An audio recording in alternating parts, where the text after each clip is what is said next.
You want to see a whole nother level of frustration? Watch this video. I was hoping this video was going to be about a brand new dust collector, but the creative director jumped to the head of the queue, and it's a video about this whole desk area becoming a new desk area. Had to settle for 4/4 walnut instead of 5/4, which led to a bad joint that we had to contend with.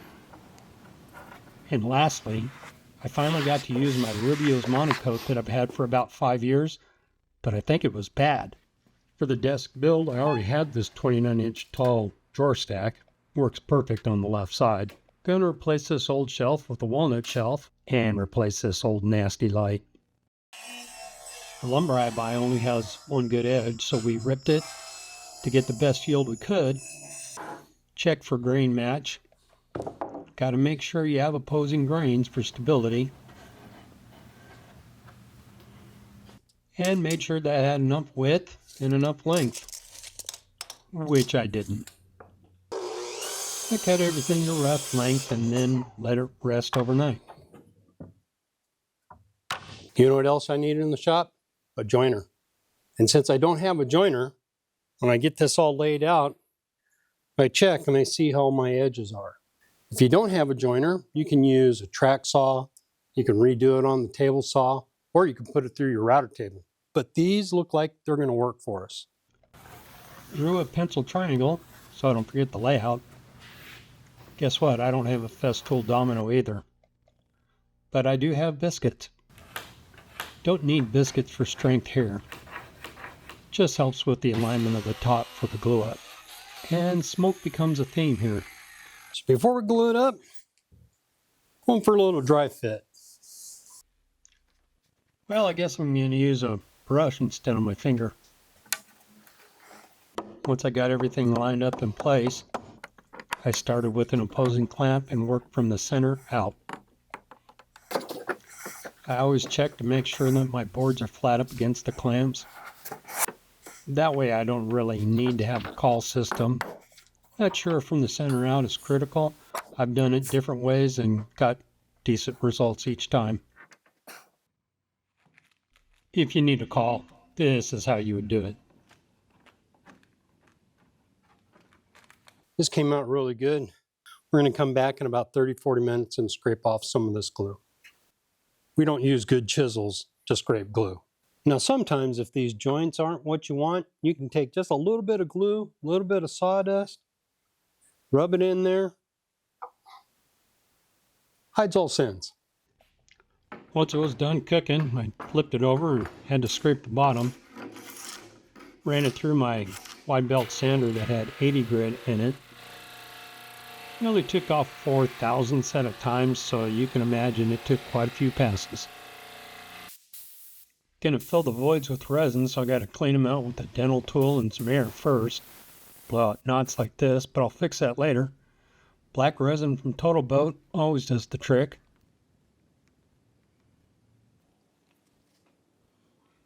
Once I have all my voids filled with some black resin, I come back with the torch, flash them off, and that helps it flow out and pop the bubbles. Well, I hope it's dry now that I'm squirting up the end.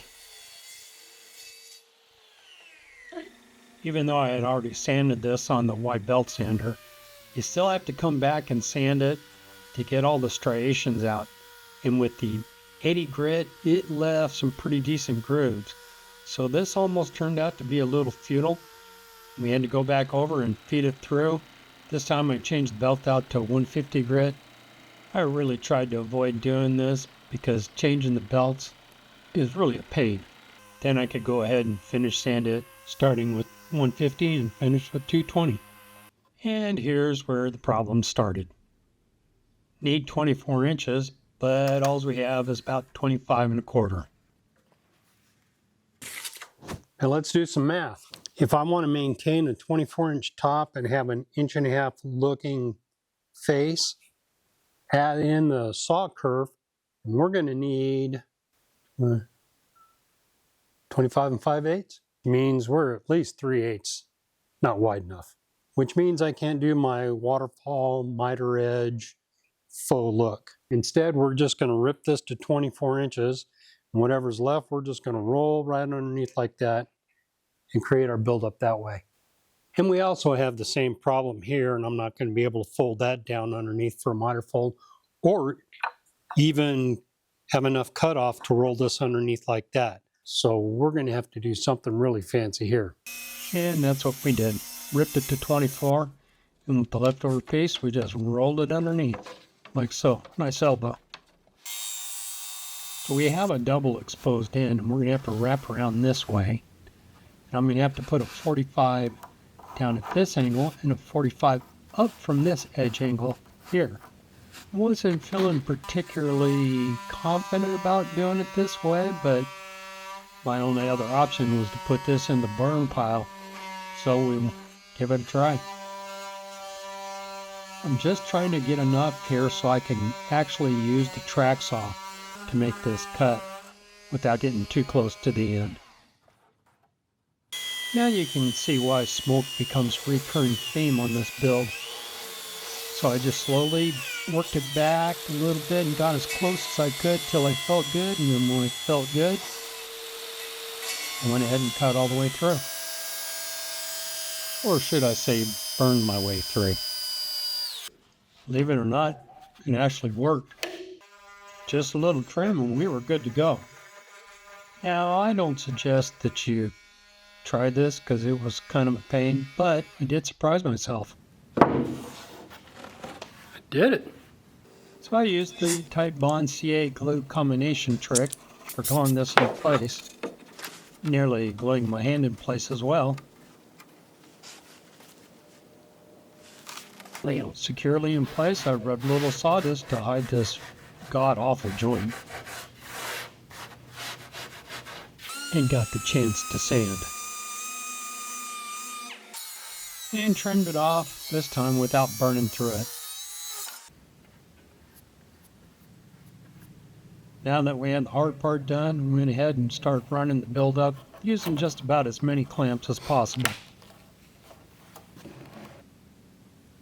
I had a can of Rubio's Monocoat that was about 5 years old that I've never used.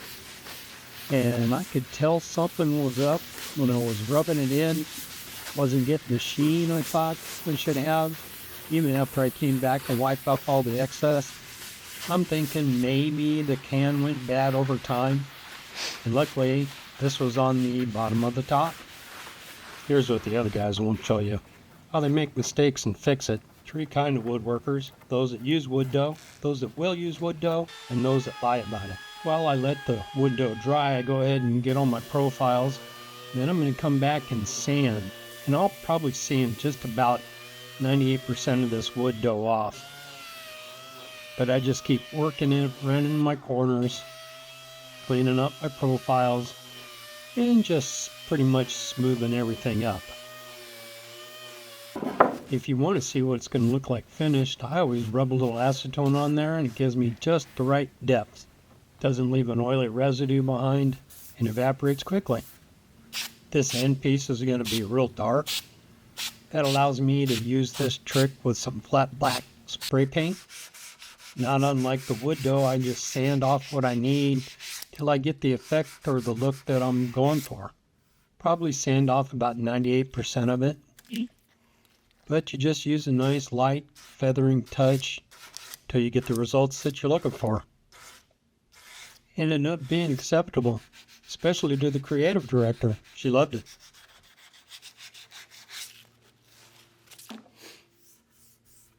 And we're going to give it a little water pop here and come back and sand some more. I'm going to use 3/4 inch walnut plywood for the shelf. I like plywood because it's stable and cheap. Well, cheaper. We're going to attach a 4-inch wide piece of 4/4 to the face of this shelf. The shelf is spanning over 5 foot, so it's going to sag if we don't give it something to make it a little stronger. And hopefully this will accomplish that. We're going to attach it just using biscuits and a little bit of glue. In the past, I just used pocket holes and screwed this right to the face. That works fine too. Pocket screws would eliminate the need for clamps and wait time. Isn't this the moment we're all waiting for? Let's apply some finish. using Rubio's Monocoat Pure formula on here. We're just going to rub it in with the scrunchie by hand for now. Once that had cured overnight, did a little bit more touch up with a little black and a little finger smudge, and it came out good. And with the second coat, we got real fancy. Got an extra fine buffing pad on a 6-inch orbital sander. Follow that up with the regular buffing pad itself. Now that we have the top done, we can go ahead and focus on the shelf. Clean off the glue, flush trim the edge. I have 2 hand routers I keep set up all the time. These are my 1/8-inch roundover and my little V-groove chamfer. First I'm going to do my roundover, then a little V-groove action right down the joint. Hides all sins.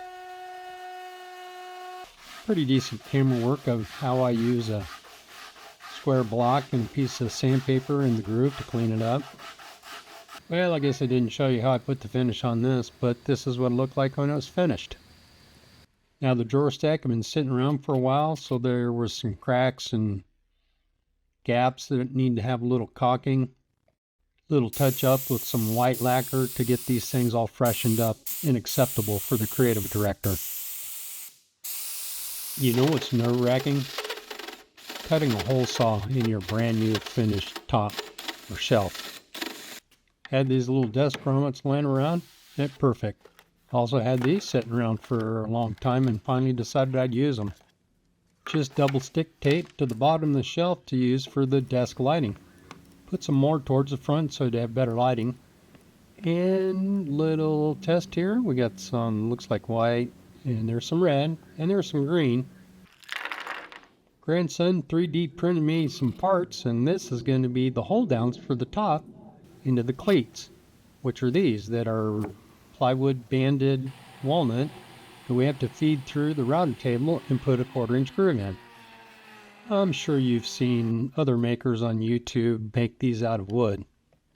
Tab just slides into the groove, got a little space here so we can cinch it down tight. And time for a little install demo action here. Now the house isn't older than me, but I think that shelf's been there for quite a while. We just found the studs, put our cleats in there, used the level, and voila, look at that, that was quick. Little light test. Yeah, I don't think they're going to be quite bright enough. Might have to change up here. Oh, and I did.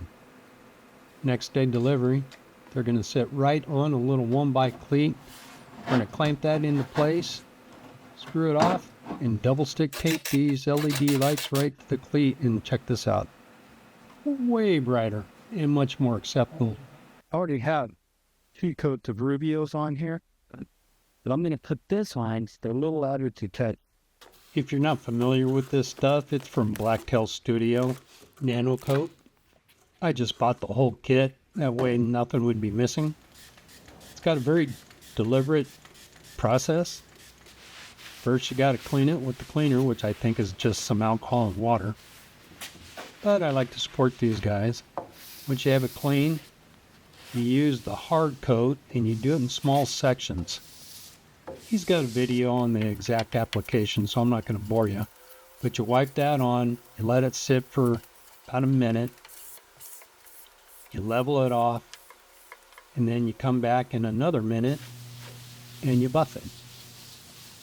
I put 2 coats of hard coat on here, so you have to wait an hour between coats. And then once that's on, you have to wait till the next day, give it 24 hours, come back, wipe it down again, and do the top coat, just like you did the hard coat. Rinse and repeat, just like the day before. And it comes out really nice.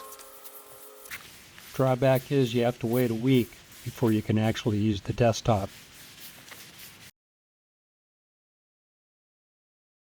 Bad joint? I don't see a bad joint. And now that the shelf is installed, now we can install the deck. Only wish demo went this fast. Got to do something about those wires, and we will. So this cabinet I've had about 3 years. I put it in place so I could mark where I needed to cut out the baseboard. Turns out this baseboard was actually made of wood. I can't remember the last time I saw moldings made out of wood. Backed it out and screwed it into place. Top is going to sit 3/4 of an inch above the cabinet. So we put some blocks in there, threw a level on it. That gave us the location of all our cleats. And we did have enough backing. A couple blocks to help support the top. Thought it'd be a good idea to put the drawer faces back on while the top wasn't installed. Finally, the moment of truth. We were right at the length we needed to be, and it was a little tight, but with a little convincing, it slid right in. Use these hold-down clips, and these will allow for expansion and contraction of the solid wood top. That's a decent ball spot. The joint was not all I'd hoped it'd be, but creative director wanted these black corkboard panels, and I said, works for me. And that bad joint disappeared. Creative director does a lot of zoom work, so the soundproofing really came in nice. And I didn't have to paint the wall. 3D printed parts for wire management. Do you know what I like about working on my back on the ground like this? Nothing. And wire's gone. Or out of view at least. Got the 3D clips holding them up here and a bunch of double stick tape and zip ties. And what's this? A brand new all-in-one. I have a really good tool for installing hardware, but I just did the tape trick. And here we are. Much better improvement. Looks like a professional workspace. We still kept the LED lights just for ambiance. All the different colors. White, blue, green, red. From a folding table to a forever desk. And the creative director approves. Added the black corkboard help with sound and hit our bad joints. If there's a next time, we're going to make this wider and longer. That way we can get scribes and we can make our waterfall edge all the way around. Not sure what the next video is going to be about. Mezzanine, dust collector, or an MFT upgrade. Leave down in the comments what you'd like to see. Watch that video and we'll see you next time.